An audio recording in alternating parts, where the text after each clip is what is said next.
Buenos días, maestra. Nos encontramos aquí mi compañero Villalobos Guizar, Daniel Isaac, y su servidora Brenda Guadalupe Ayala Ortiz para presentar nuestro proyecto final de álgebra lineal, en el cual pues vamos a tratar una aplicación del álgebra lineal en la ingeniería civil. Y hemos elegido el tema llamado método matricial de rigideces.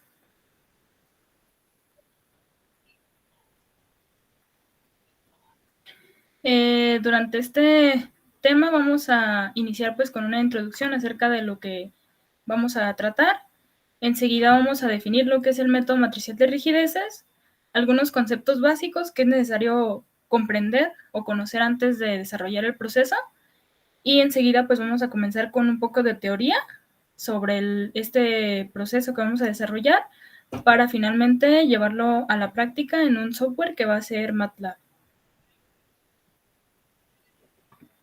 Bueno, como introducción, el álgebra lineal es una rama de las matemáticas que tiene como objeto el estudio de sistemas de ecuaciones lineales, matrices, vectores, espacios vectoriales, bases, entre otros.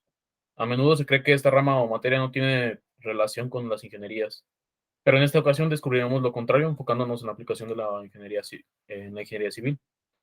Y una frase que ha dicho Jean Lee Rond es: el álgebra es muy generosa, siempre nos dice más de lo que nos preguntamos. Y este es un ejemplo pues bastante grande, debido a que pues, nosotros tomamos únicamente los datos que nos convienen, pero incluso nos dan más datos en las matrices que obtenemos. Pues continuamos diciendo que esta investigación ha sido realizada con el objetivo de establecer una relación entre el álgebra lineal y la ingeniería civil. Y esta información se obtuvo de fuentes confiables, donde los expositores pues, han sido personas que tienen experiencia y conocimiento en esta área. Y pues como ya lo mencionamos, vamos a analizar un método llamado método matricial de rigideces, en donde vamos a fusionar el álgebra lineal con la ingeniería civil a través de un cálculo estructural. En este caso vamos a tratar una armadura y pues vamos a ver cómo nos van a apoyar o nos van a ser útiles todos los conceptos, que hemos aprendido durante este curso o este semestre en la materia de álgebra lineal. Bien, pues hay que empezar explicando. El método matriz de rigidez es un método de cálculo que se aplica en las estructuras hiperelásticas de barras con comportamiento elástico y lineal. El método de matriz se basa en estimaciones de los componentes de las relaciones de rigidez para resolver las fuerzas a través de un ordenador. Las propiedades del material son recopiladas en una sola ecuación matricial que dirige el comportamiento interno de la estructura. Los datos de la estructura con los que se obtienen las relaciones son las fuerzas y los desplazamientos, los cuales se pueden delimitar resolviendo esta ecuación. Como comentábamos al inicio, es necesario comprender algunos conceptos básicos. Para eso, pues vamos a iniciar con lo que viene siendo un elemento, que en construcción o en armaduras, pues van a representar lo que vienen siendo las vigas. Como lo estamos viendo en pantalla, tenemos el elemento 1, 2 y 3. En este caso, pues estamos mostrando una estructura muy simple para nada más demostrar gráficamente lo que representa cada uno de estos conceptos. En este caso, pues ya demostramos lo que son los elementos o las vigas. Por otro lado, tenemos los nodos, que vienen a ser los puntos de unión entre dos o más elementos. En esta estructura, pues únicamente nos unen dos elementos, pero hay estructuras en las que puede haber más de dos elementos unidos en un mismo nodo. Estos pues van a ser necesario enumerarlos. Y también tenemos los tipos de apoyos en las estructuras, que tenemos de diferentes tipos de apoyos. En este caso, la imagen nos muestra un apoyo de tipo rodillo, el cual pues nos va a restringir el movimiento en el eje perpendicular a donde se encuentra fijado, pero no nos va a restringir el movimiento en el eje paralelo, ya que pues como lo vemos es un apoyo de tipo rodillo. Por el otro lado tenemos un apoyo fijo, el cual nos va a restringir los movimientos tanto en el eje perpendicular y paralelo a donde se encuentra fijado. Y es necesario, al momento de hacer los cálculos que vamos a llevar a cabo más adelante, darles una dirección a los elementos para con ello definir cuál va a ser su nodo inicial, cuál va a ser su nodo final y a partir de ello, pues comenzar a organizar nuestros datos para el cálculo. Bueno, iniciamos con los sistemas de coordenadas, ya viéndolos o representándolos como vectores. Tenemos los sistemas de coordenadas globales y los sistemas de coordenadas locales. El global básicamente es el sistema que se establece de manera arbitraria, pero su característica principal es que será el útil para identificar la posición de los nodos de toda la estructura. Y el local es simplemente, existe un conjunto de X y Y que se van adaptando de manera particular a cada uno de los elementos. Esto principalmente en los problemas se suele analizar con unidades de medida, como pueden ser metros, pies, incluso para este tipo de estructuras tan pequeñas, pues no es tan común encontrar arreglos de kilómetros. Es más que nada metros o pies.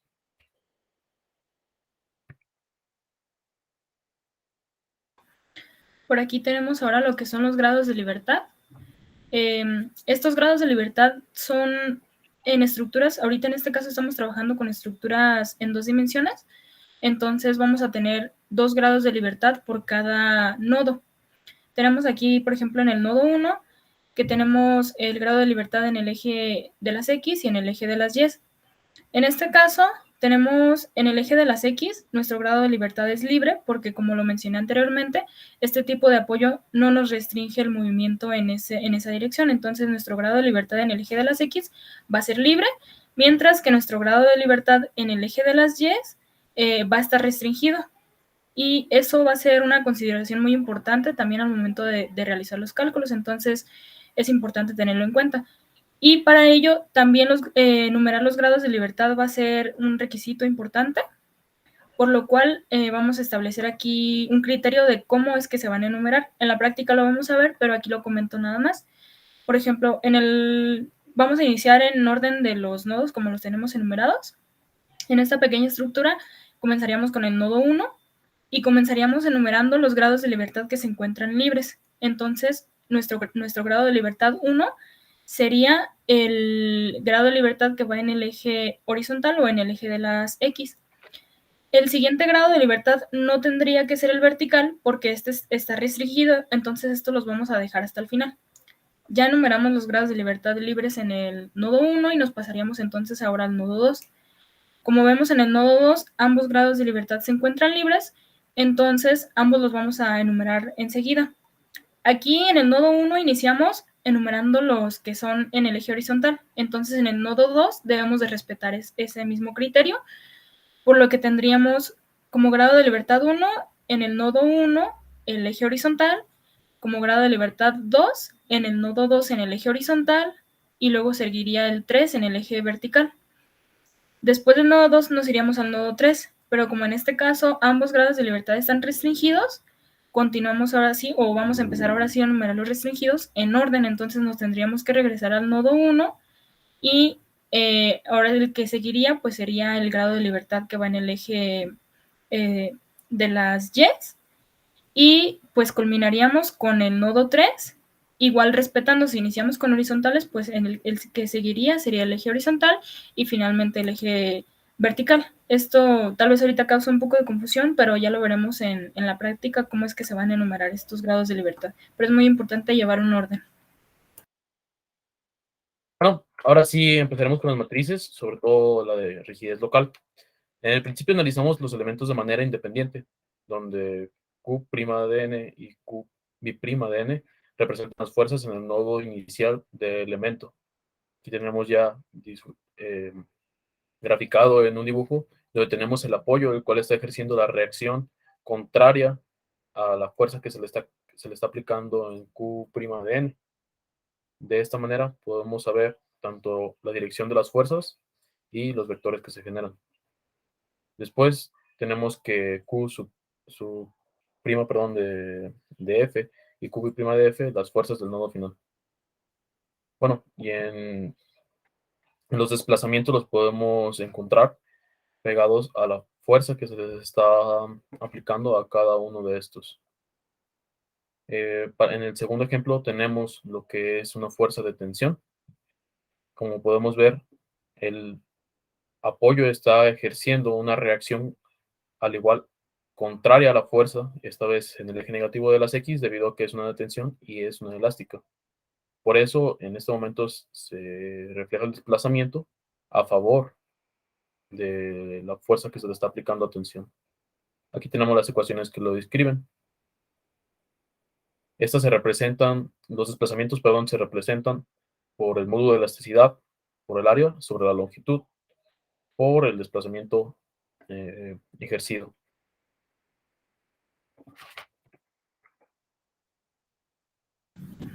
Muy bien, ahora es necesario utilizar un principio llamado principio de superposición, en donde vamos a sumar como los diferentes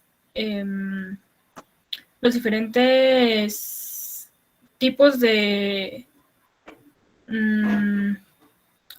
se le podría llamar situaciones que pueden ocurrir en una estructura, que son las que mencionó mi compañera anteriormente, donde vamos a cambiar nuestro apoyo y también las fuerzas externas e internas o de reacción. Entonces vamos a sumar estos dos escenarios que se pueden presentar para obtener como nuestra reacción total de la barra. Para ello, pues vamos a sumar las ecuaciones que estaban en la diapositiva anterior, dejando nuestras fuerzas en el nodo inicial y nuestras fuerzas en el nodo final, como lo podemos observar aquí. Ahora, estas ecuaciones, que ya están una vez sumadas, lo que vamos a hacer es expresarlas de manera matricial para comenzar a formar nuestras matrices con las que vamos a trabajar.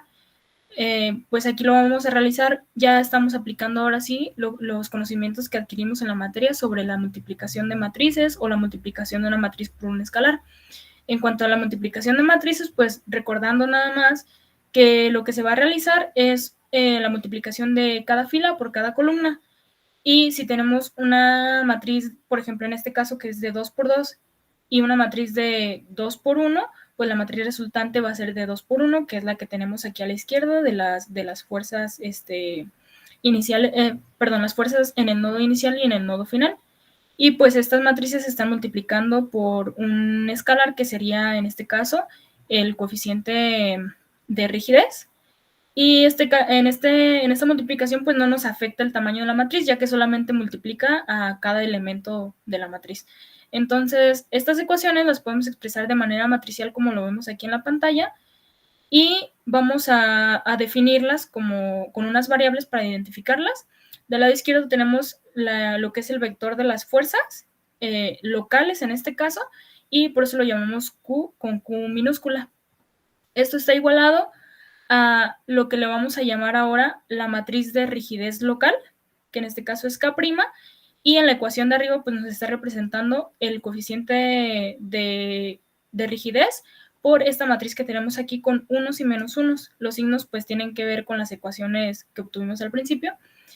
Y pues la última matriz que tenemos ahí como producto es la matriz de desplazamientos, que como son desplazamientos locales en este caso, porque nuestro sistema está basado en sistema de coordenadas locales, pues lo vamos a llamar con D minúscula, es decir, vamos a estar trabajando los desplazamientos y fuerzas locales con letras minúsculas, para enseguida los desplazamientos y fuerzas globales trabajarlos con letras mayúsculas. Ahora obtendremos la matriz de transformación de desplazamientos. Es importante ligar los desplazamientos a partir del sistema de coordenadas locales al sistema de coordenadas globales, a partir de una transformación. Pues finalmente trabajaremos con el último, es decir, el global. Para ello trabajamos con los llamados cosenos directores, que aquí, por simplificar el proceso y ahorrar un poco más de tinta a veces en el papel, lo interpretamos como lambda X y lambda Y para sus respectivos ejes. En lambda X, el coseno director no es más que el coseno por el ángulo director de X, que esto lo podemos igualar a las diferencias en X sobre su longitud. Y en caso de que no conozcamos la longitud, es tan sencillo como sacarlo a través del teorema de Pitágoras. Aquí aplicado la raíz cuadrada de la diferencia en X al cuadrado más la diferencia en Y al cuadrado. Y pues es algo muy similar en lambda Y. Ahora es el coseno por el ángulo director de Y, que lo podemos igualar también a las diferencias en Y sobre su longitud. Y aquí lo podemos igualar, en caso de que tampoco conozcamos la longitud, al igual con el teorema de Pitágoras. Los cosenos directores que obtuvimos en la diapositiva anterior pues nos van a ser útiles para, ahora sí aquí vamos a aplicar también otro de los conocimientos adquiridos en álgebra lineal, en los que se van a mapear información de un sistema de coordenadas a otro. Como vemos, estamos trabajando con el sistema de coordenadas locales de cada barra y el sistema de coordenadas globales. Entonces, gracias a los cosenos directores, nosotros podemos establecer, por razones trigonométricas, una relación entre los desplazamientos que tenemos en los sistemas de coordenadas locales, con su descomposición para entonces traducirlos en un sistema de coordenadas globales a través de los cosenos directores. Por ello es útil obtener estos cosenos que mencionó mi compañero anteriormente. Bueno, a continuación, gracias a las ecuaciones obtenidas, podemos expresarlas como una multiplicación de matrices, ya que si realizamos esa multiplicación, el resultado será el mismo. Y en este punto es cuando establecemos una relación entre los desplazamientos de las coordenadas locales con los de las coordenadas globales. Por ello, a la matriz restante en esa ecuación se le conoce como la matriz de transformación de desplazamientos. Aquí lo podemos ver, representado, como es que mi compañera lo explicó. Ya lo podemos simplificar de la siguiente manera, sustituyendo o pues cambiando las variables del coseno director por lambdas. Aquí hacemos una factorización y obtenemos este par de matrices, donde tenemos la matriz de transformación. No es más que los cosenos directores en esta matriz. Y así fijamos esta pequeña equivalencia o esta pequeña transformación, donde tenemos que los desplazamientos locales son igual a la matriz de transformación por los desplazamientos globales, que sería esta matriz que nos quedó aquí arriba.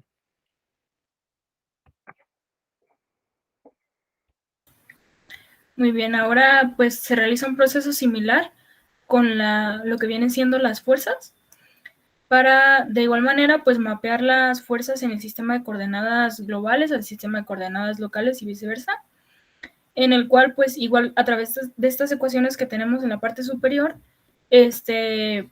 realizar una factorización y expresarlo en su manera matricial, obteniendo que el vector de fuerzas en el sistema de coordenadas global va a ser igual a una matriz de transformación de fuerzas por las fuerzas en el sistema de coordenadas locales.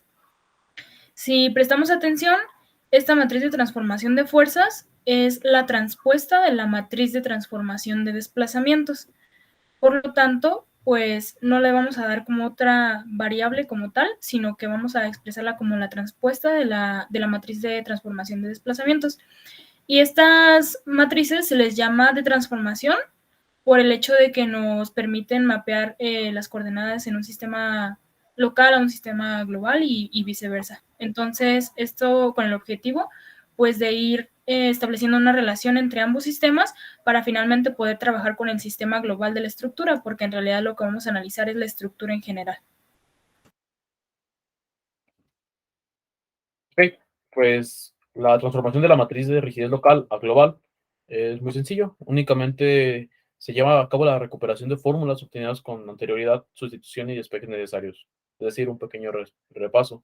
El desplazamiento local es igual a la matriz de transformación por la matriz de desplazamiento global, donde podemos reemplazar D en la matriz de fuerzas locales y obtenemos que Q es igual a la matriz de rigidez local, perdón, por la matriz de transformación y la matriz de desplazamiento global. Asimismo, podemos venir ya aquí a la matriz de fuerzas globales y tenemos que la matriz de fuerzas globales es igual a la transpuesta de la de transformaciones por la matriz de fuerzas locales. Aquí podemos reemplazar la Q, al igual con esta pequeña ecuación, y el triple producto de estas tres matrices le podemos llamar la matriz de rigidez global, que pues ya es nuestro objetivo. De esta manera nos queda esta ecuación, la cual es la que nos va a ayudar con nuestro proceso.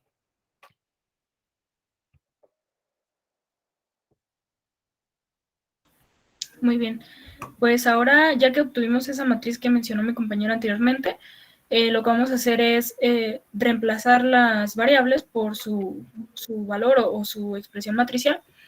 para realizar este triple producto y obtener, como decía, nuestro objetivo, o que es la matriz con la que vamos a estar trabajando, la matriz de rigidez global de cada elemento. Entonces, pues la transpuesta de la matriz de desplazamientos la tenemos aquí del lado izquierdo, y luego vamos a multiplicarla por la matriz de rigidez local, que viene siendo la que obtuvimos en un principio, que es el coeficiente de rigidez por la matriz de unos y menos unos, y luego lo vamos a multiplicar por la matriz de transformación de desplazamientos, que también ya habíamos obtenido con anterioridad.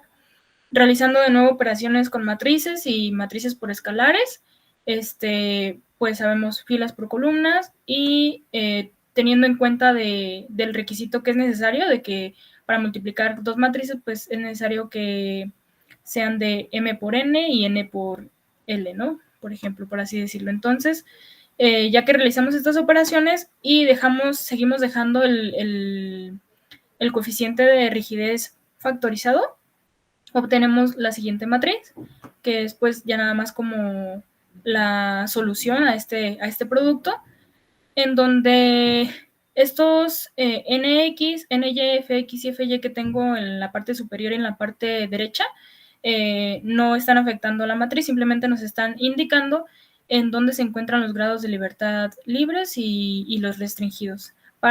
Por eso era necesario lo que les comentaba de organizar bien o la numeración de los nodos y grados de libertad, ya que nuestra matriz que queremos obtener pues tiene que estar organizada de esta manera. Entonces aquí es nada más el desarrollo de estas operaciones para obtener la matriz de rigidez global de cada elemento. Una vez que formamos todas las matrices de rigidez de los elementos en coordenadas globales, es necesario ensamblarlas en el orden correcto para que se pueda determinar la matriz de rigidez de toda la armadura. Ya aquí podemos analizar cómo es que nos va quedando nuestras matrices, y los elementos en azul son los que queremos averiguar, donde D sub es el desplazamiento en los grados de libertad no restringidos, los cuales, como ya vimos hace un momento, pues son los que recibirán estas fuerzas y tendrán desplazamiento. Y Q sub U, que son las fuerzas en los grados de libertad restringidos, o más bien llamadas las reacciones.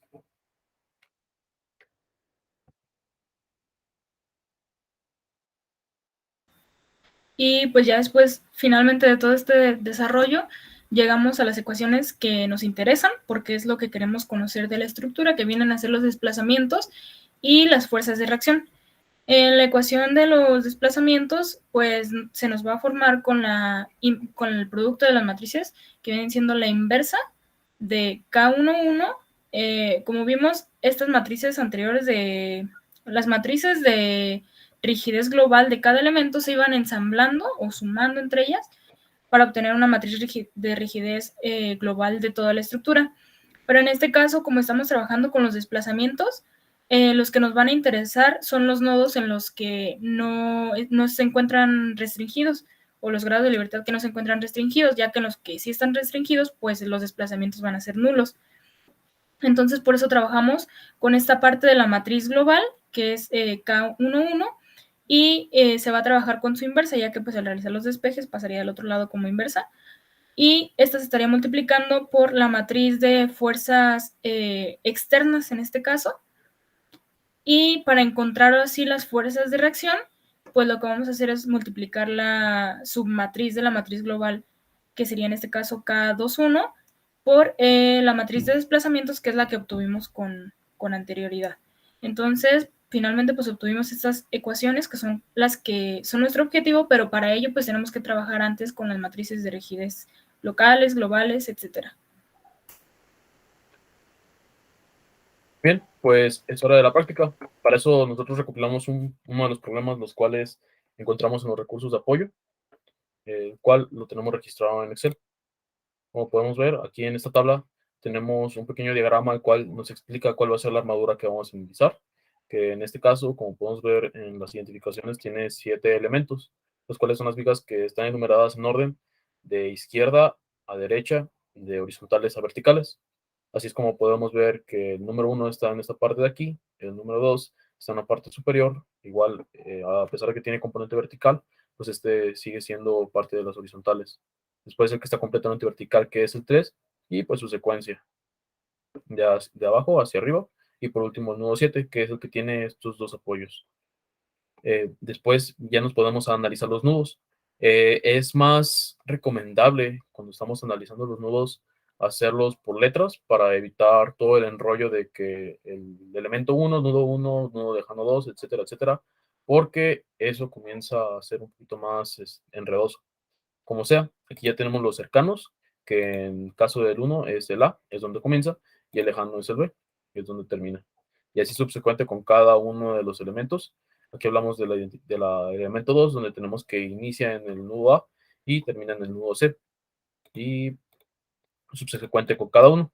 Al igual tenemos ya nuestro sistema de coordenadas, que son estas cuatro celdas aquí, donde X1 y Y1 es la componente de cada uno de los nudos en el eje de coordenadas. Aquí tenemos que es 0 y 0, debido a que no tiene ninguna elevación ni ningún desplazamiento, por lo tanto, su valor es ceros. Sin embargo, estos ya tienen valores diferentes, hablando de la identificación 1 en B, ya que se recorre 1.5 metros, como se especifica en el gráfico, como podemos ver aquí. Ya para Y2 podemos ver que en el elemento 1, por ejemplo, tampoco tiene ningún desplazamiento vertical, por lo tanto, su valor sigue siendo 0. Ya sabemos que la diferencia en X es 1.5, debido a que 1.5 menos 0, que se puede traducir que esa es su diferencia, es 1.5. Y en Y, ya que no tiene ningún desplazamiento, pues no lleva ninguna diferencia. Después tenemos su longitud, que como podemos ver, aquí nosotros, para asegurarnos de su longitud, pues hicimos el teorema de Pitágoras, que es lo más recomendable para no tomar datos por default y ser un poco más exactos y no tener ningún error. Aquí tenemos cada uno de los elementos, como es que están desglosados en su longitud. Y así somos más conscientes de los elementos con los que estamos trabajando y los valores. Además de que tenemos todo totalmente organizado. Pues aquí los datos que tenemos enseguida, que vienen siendo el área y el módulo de elasticidad, son datos aportados ya en el problema a solucionar, porque son datos constantes. Entonces, pues en este problema que nosotros conseguimos, nuestra área pues viene siendo, está medida en metros cuadrados y es de 0.00236, y nuestro módulo de elasticidad está medido en toneladas por metro cuadrado, que vienen siendo 20 por 10 a la 6.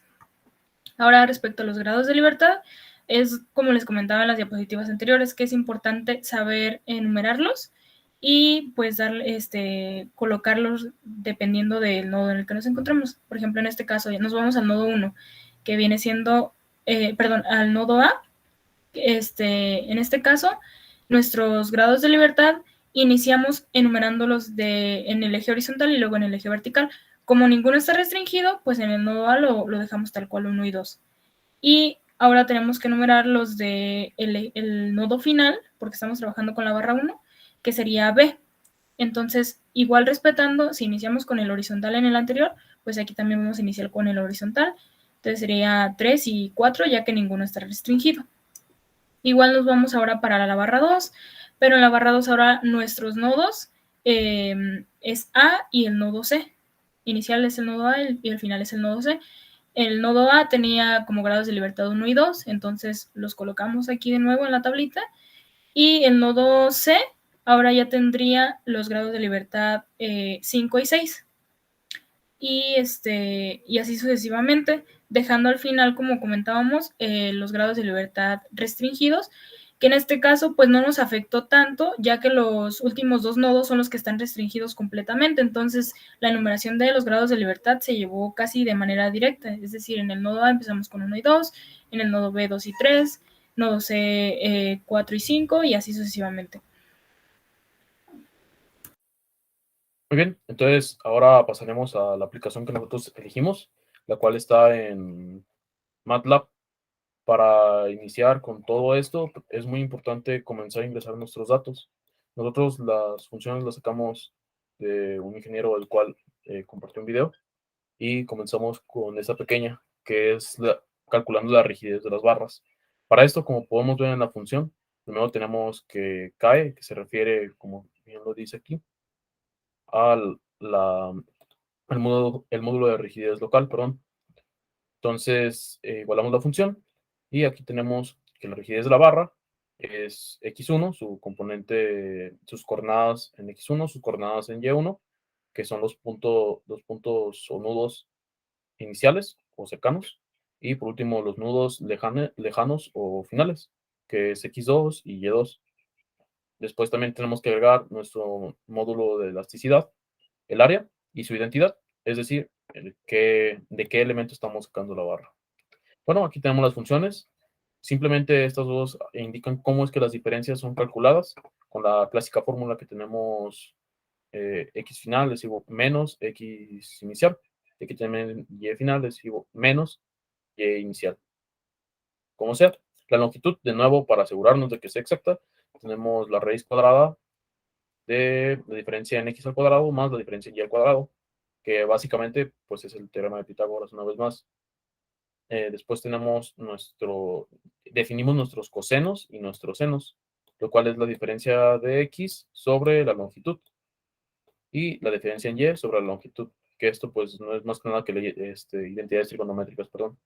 Después aquí ya iniciamos directamente con las operaciones que ya habíamos mencionado en la presentación, donde tenemos que el módulo de elasticidad, que sería el escalar, por el área sobre la longitud, que esta es otra de las matrices que ya habíamos mencionado, esta pequeña, perdón. Y ya por último la multiplicamos por la matriz de lambdas, que aquí como podemos ver, estas definiciones de coseno al cuadrado, de coseno por seno, de menos coseno al cuadrado, etcétera, etcétera, etcétera, pues las sacamos básicamente del ingeniero Enrique, si mal no recuerdo, que fue el que nos proporcionó todos estos datos que vienen de diferentes volúmenes y diferentes libros, los cuales tienen como apoyo, pues, bastantes investigadores que vieron estas constantes dentro de, de este tipo de cálculos.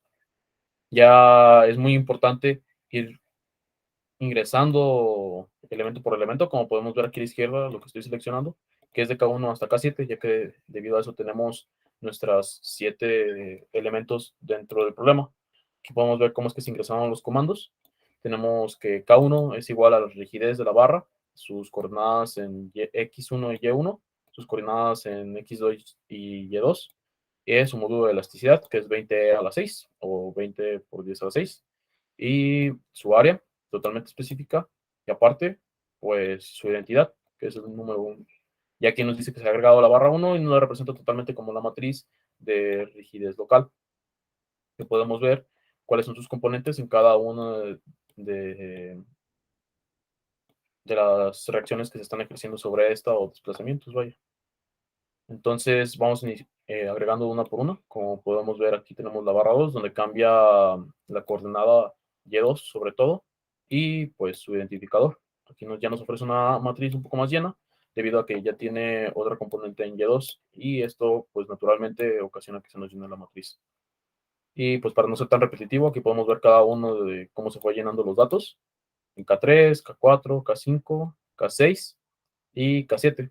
Ya tenemos todas las matrices de cada uno de los elementos desglosada, pues para poder iniciar con nuestros cálculos, que lo siguiente que sería agregar las barras a la matriz de rigidez global.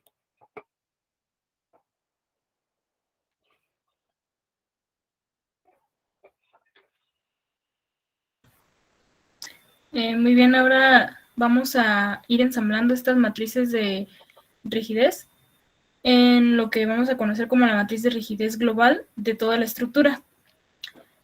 Para ello, pues vamos a hacer una función, hicimos una función con anterioridad para no alargar tanto el video, en el que esa matriz, esa función se va a llamar agregar barra y nos va a solicitar los datos de la matriz de rigidez global de cada elemento, el grado de libertad y una matriz K que se va a ir anidando, o sea, se va a ir sumando dentro de la misma función.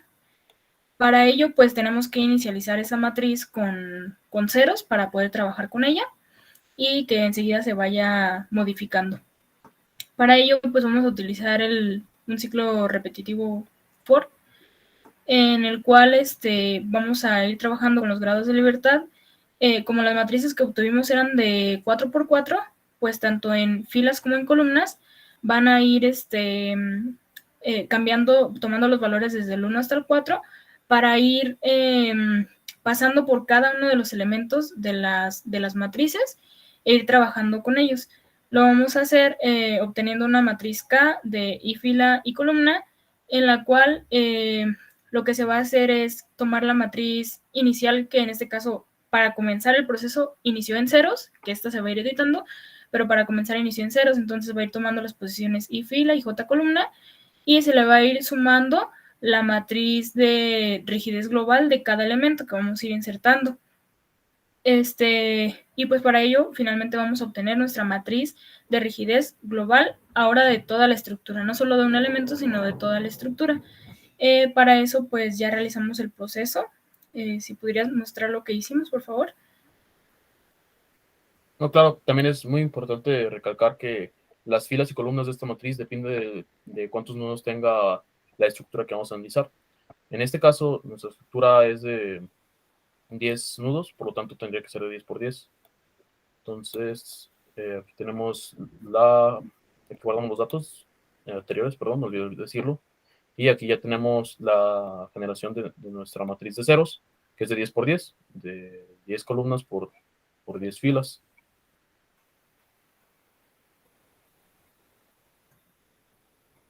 Sí, como lo dice mi compañero, pues los grados de libertad que se nos solicitan son los que tenemos en la estructura, y por eso creamos nuestra matriz de 10 por 10. Enseguida pues vamos a ir agregando las funciones para ir editando nuestra matriz de rigidez global, en la cual pues vamos a comenzar metiendo los datos. Inicialmente la matriz la teníamos en ceros, y vamos a comenzar metiendo la matriz de rigidez global del elemento 1, que en este caso sería K1, y los grados de libertad que existen en la barra 1.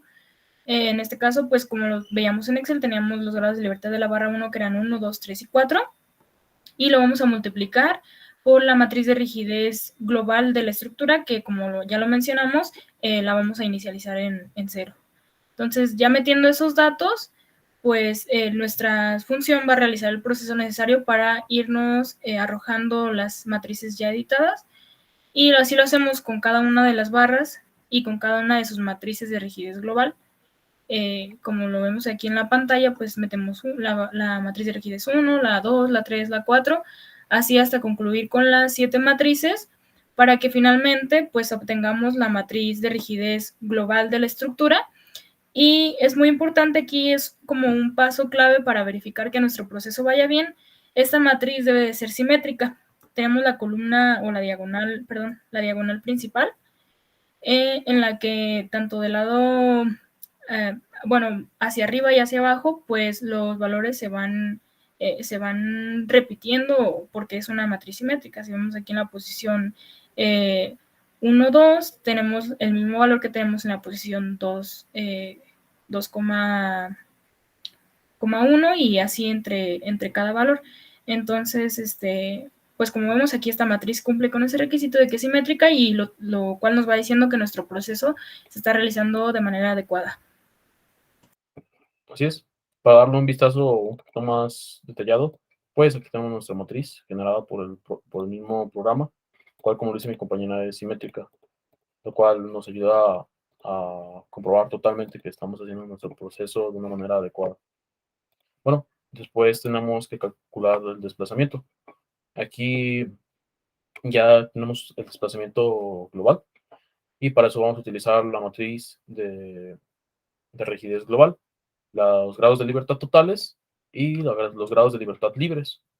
Aquí tenemos que esta función que nosotros creamos, donde ingresamos primero que nada la matriz de rigidez global, que fue la que generamos en el paso anterior, los grados de libertad totales, que son todos los que existen, en este caso son 10, y los grados de libertad libres, que en este caso, si no me recuerdo, eran 6.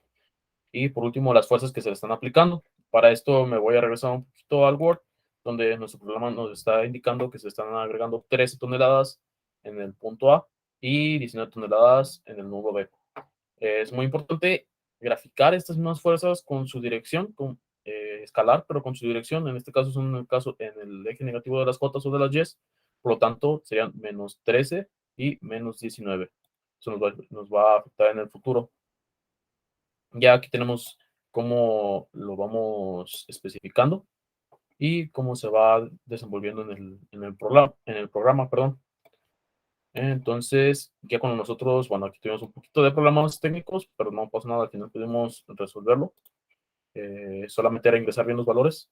Y aquí tenemos que nuestra matriz de rigidez global K, que fue la que generamos hace un momento, tiene 10 grados de libertad, los cuales 6 son libres, y se le está agregando 13 toneladas en el punto B y 19 toneladas en el punto C, o D, perdón, si no me equivoco. Nos dio esta matriz, la cual está mal, lo voy comentando, debido a que no pusimos gráficamente las componentes de estas fuerzas, porque lleva el signo negativo, por lo tanto nos va a salir invertido. Eso se puede arreglar multiplicando por -1, pero adecuadamente para el programa y no confundirse, pues tenemos que graficarlas como se pone aquí. Y aquí tiene el símbolo de negativo, que aquí nos da de manera correcta cada una de los desplazamientos que estamos buscando. También es muy importante mencionar que en este punto la función reshape nos ayuda a obtener los datos que a nosotros únicamente nos interesa en la matriz que nosotros ponemos. Por eso nos otorga en el vector de fuerzas, que es de una sola columna, por el grado de libertad hasta 1. Entonces nada más nos da, como aquí lo estamos diciendo, la primera columna. Muy bien. Entonces nos daría esta pequeña matriz que ya vamos acercándonos al final. Guardamos los datos y calculamos las reacciones.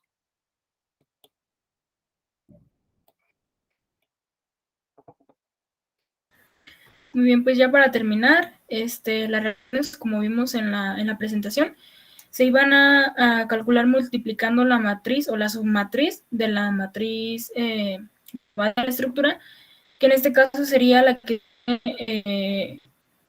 en la diapositiva pues era la matriz K21, si mal no recuerdo, y en este caso pues como nos estamos trabajando con grados de libertad libres y restringidos, pues sería nuestra matriz KFS. Entonces, lo que va a hacer o lo que nos va a obtener como matriz de rigidez va a ser la multiplicación de esa matriz por la matriz de desplazamientos que obtuvimos en el paso anterior. Esta fórmula la habíamos obtenido ya desde la presentación. Pues ya simplemente para esta obtención lo que vamos a hacer es meter o darle un nombre a nuestra matriz que vamos a obtener, que en este caso la llamamos R, y vamos a llamar a nuestra función reacciones, que nos solicita los datos K y D, que sería la matriz de la estructura, y nuestra matriz o nuestro vector D, que es de desplazamientos. Como ya los tenemos de manera directa, pues metemos las variables tal cual están, y ya nos van a dar las reacciones en los apoyos, que son 4. Y estamos correctos, ya que tenemos nada más restringido, si lo recordamos, la estructura. Tenemos los restringidos, entonces tenemos 4 grados de libertad, que son los que van a estar hechas fuerzas de reacción para dar la estructura. Entonces finalmente pues ya lo tenemos aquí. ¿Te puedes pasar por favor la programa de calcular los desplazamientos? También se explicó. Brenda, discúlpame un momento, perdón. Estamos teniendo algunos problemas técnicos porque está trabado tu audio. No sé si puedas, por favor, repetir esto último que acabas de decir para ver si quedó un poco más claro debido a que sufre un poco el audio. Ok, disculpa. Lo que dije únicamente es que vamos a aplicar la aplicación que obtuvimos en el final de la diapositiva en PowerPoint, en donde la matriz de reacciones se calculaba con la submatriz de aquí lo tenemos, la submatriz K21 por la matriz de desplazamientos que obtuvimos anteriormente. Entonces, esta ecuación que tenemos aquí la vemos reflejada en el programa, en el software, y la estamos llamando R. R va a ser igual a KFS por la matriz de desplazamiento. Entonces, pues ya para ejecutarlo, llamamos a nuestra función R y mandamos llamar la función reacciones, metemos los datos que nos solicita, que es K y D, que en este caso los metemos tal cual directos, ya que ya los habíamos obtenido con anterioridad. Ya nada más pues ejecutamos la función y nos da las reacciones en los apoyos.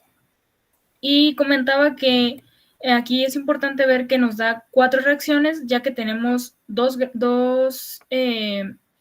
nodos restringidos completamente, por lo tanto tenemos 4 grados de libertad restringidos, y entonces por eso nos arroja 4 reacciones, ya que estos grados de libertad restringidos son los que van a estar aplicando las fuerzas de reacción para sostener la estructura.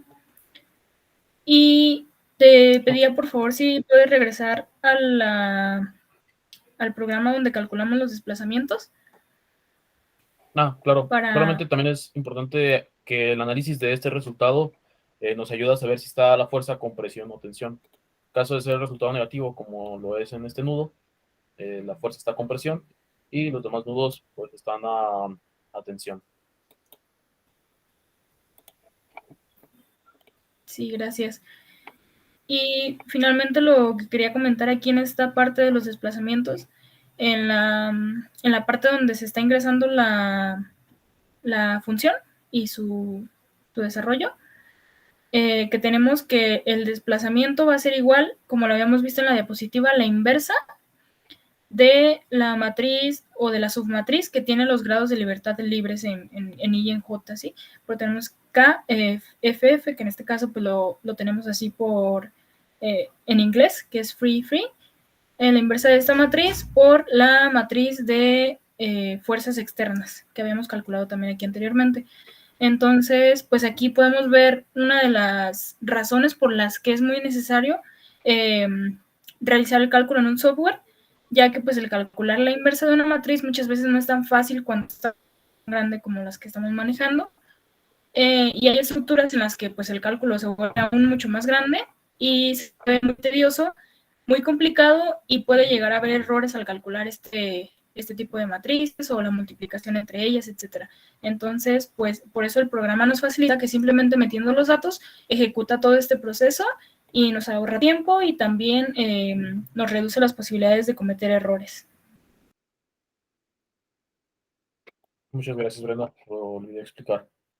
Bueno, y pues para nuestras conclusiones, en lo personal, yo aprendí bastante, me hizo enriquecerme tanto del acervo cultural que tiene, bueno, del acervo técnico y académico que tiene este tipo de cálculos con respecto a las matrices y lo sencillo que lo hacen, debido a que haciéndolo con operaciones normales o con valores y escalares, es bastante complejo estar trabajando únicamente pues, con los escalares de una manera pues no lineal, tendrías que estar descomponiendo, tendrías que estar viendo cuáles son las proyecciones de cada uno de los vectores, etcétera, etcétera. Y en este caso es muchísimo más sencillo y cómodo hacerlo de esta manera. Como pueden ver, la cantidad de operaciones que se hacen con las matrices es poca, y que es lo contrario a si se hiciera únicamente pues, con análisis, que sería pues hojas y hojas de proceso. Entonces, para mí fue muy revelador cómo es que todos estos conceptos que hemos estado manejando a lo largo del curso nos van a ayudar. Y en lo personal, aprendí a valorar mucho más la materia, debido a que pues, yo no estaba acostumbrado a la álgebra lineal, no era algo que había estudiado, y pues no le veía relación con lo que nosotros vamos a estudiar. Y tiene una de las aplicaciones que es muy importante y seguramente tendrá muchas más, gracias a que trabajamos con muchísimos vectores nosotros, al igual que muchas carreras, pero pues es nuestra base, vaya. Sí, pues por mi parte también creo que ha sido muy productivo llevar a cabo ese proyecto, ya que además de hacer que nos demos cuenta la importancia que tiene el álgebra en la ingeniería civil, pues nos ha inducido a indagar un poco sobre materias futuras que vamos a llevar a cabo, como lo es el cálculo estructural. Entonces, pues nos comienza a adentrar en nuestra carrera, aplicando los conocimientos del álgebra, y los cuales han sido muy importantes que los conozcamos con anterioridad, ya que si de no ser así, pues se nos hubiera complicado muchísimo comprender cómo es que funciona toda esta estructura que se llevan a cabo, ya que utilizamos operaciones con matrices, propiedades de las matrices, tipos de matrices, como la transpuesta que la mencionábamos, la inversa, y también utilizábamos lo que viene siendo las transformaciones para mapear datos de un sistema de coordenadas a otro, que también pues nos fue muy útil en este tipo de cálculos. Y pues creo que nos queda más que claro y bien demostrado que el álgebra lineal tiene una gran aplicación en la ingeniería civil. Y pues de ser así, creo y considero que en todas las ingenierías. Y pues sí, como conclusión, ha sido muy útil llevar este curso, comprender las materias que se vienen enseguida. Y pues sí, creo que sería todo de mi parte. Excelente. Y ya para terminar, pues aquí hacemos referente a las referencias, valga la redundancia, en donde tenemos, pues la mayoría son videos, de los cuales sacamos un problema, el problema que nosotros resolvimos aquí. Fuimos averiguando que todos los datos que nosotros obteníamos del programa fueran correctos, además de pues, aprender totalmente todos estos conceptos que son nuevos para nosotros, pues no habíamos llevado cálculo estructural hasta el momento. Y la verdad, pues agradecer a mi compañera Brenda, que tuvo toda la disposición, a estas personas que crearon este contenido que nos enriqueció, y sobre todo usted, maestra, que gracias a cómo llevamos el curso este semestre nos ayudó muchísimo para poder entender todos estos conceptos que parecen que no son complejos, pero si no tienes escuela en esto, la verdad es pesado. ¿Te gustaría agregar algo, Brenda, o es todo por tu parte? Sí, de igual manera, como lo comentas, pues agregar a todas las fuentes de información y principalmente a la maestra que prestó su paciencia, su tiempo, nos enseñó en lo personal, creo que de manera muy buena, aprendí mucho con ella y pues nada más agradecer porque gracias a todos estos conocimientos pues se nos va a facilitar llevar a cabo o desarrollar otras materias. Entonces, pues nada más agradecerle a ella y, y también a ti, Daniel, por haber participado conmigo durante este curso. Gracias. Bien, pues creo que es todo por nosotros. Hasta aquí el proyecto. Muchas gracias. Hasta luego.